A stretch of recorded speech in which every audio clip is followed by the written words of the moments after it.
ஒரு நாள் துறவி ஒருவர் தனது மடத்திலிருந்து வெகு தூரம் சென்று தனியாக தியானம் செய்ய முடிவு செய்தார். அதற்காக அவர் ஒரு ஏரியின் நடுவே படகில் சென்று கண்களை மூடிக்கொண்டு தியானத்தில் ஆழ்ந்தார். சில மணி நேரங்கள் அமைதிக்குப் பிறகு திடீரென்று அவரது படகை இன்னொரு படகு மோதியதை உணர்ந்தார். கண்களை மூடியபடியே அவருக்குள் கோபம் பொங்கியது. யார் தன் தியானத்தை கலைத்தார்கள் என்று கத்துவதற்கு ஆயத்தமாக கண்களை திறந்தார். ஆனால் அவர் கண்ட காட்சி அது வெறும் காலி படகு. அதில் யாரும் இல்லை. அந்த படகு நங்கூரமிடப்படாமல் தானாக மிதந்து வந்து இவருடைய படகை மோதியிருந்தது. அந்த கணத்தில்தான் துறவி ஒரு உண்மையை உணர்ந்தார். கோபம் என்பது வெளியில் இருந்து வருவதில்லை, அது அவருக்குள்ளேயே ஒளிந்திருந்தது என்று.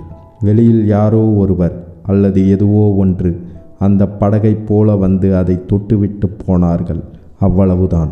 அன்று முதல் எவராவது அவரை எரிச்சலூட்டும் போதோ கோபப்படுத்தும் போதோ அவர் நினைத்து கொள்வார், இவரும் ஒரு காலி படகுதான் என்று.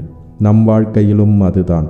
கோபம், காதல், மகிழ்ச்சி, துக்கம் எல்லாமே நமக்குள்ளேயே இருக்கிறது. உலகில் உள்ள மற்றவர்கள் அனைவரும் வெறும் காலி படகுகள்தான்.